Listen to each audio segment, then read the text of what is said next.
people who are in the space of like mindful intuitive eating, who are just kind of like, look, no boundaries, just eat whatever you want, as much as you want of it all the time. And you're bad if you feel guilty over it, and just go nuts. Yeah. And that's not really going to like fix it for most people. It is that sometimes people need to like get their mindset right and really just have, it's like you have to crawl before you run, right? Like they might have to have like where their environment's more tightly controlled at first around certain triggers, and then eventually Yeah. like relax them.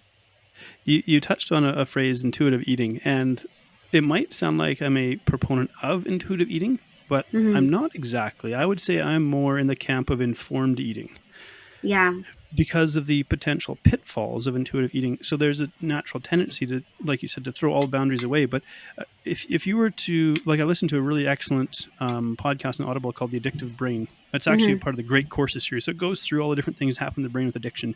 Mm-hmm. And food addiction is a real thing. It's not quite the same thing as narcotic addiction, but it does exist. And for a long time, I hesitated to use the term food addiction, even though I think I was a binge eating food addict, because I don't want to diminish the effects of like more powerful addictions like narcotic addictions. Mm-hmm. But there are physiological changes that take place in the structure of the brain Yeah. that sometimes can't even be undone. And so it's almost unfair to place a burden on somebody who already struggles with impulse control to say, well, Mm-hmm. don't have any control.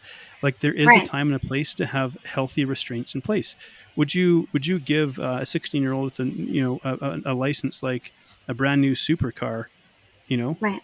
Yeah. I mean, if we were in a world where it's like, okay, you're a caveman and there's like fish and there's plants and there's nuts and berries, like go ahead, eat intuitively. But when you're Yeah. surrounded by, like, as you said, Snickers and Fritos, and those foods, they've poured billions of dollars into processing those foods to make them highly Yeah.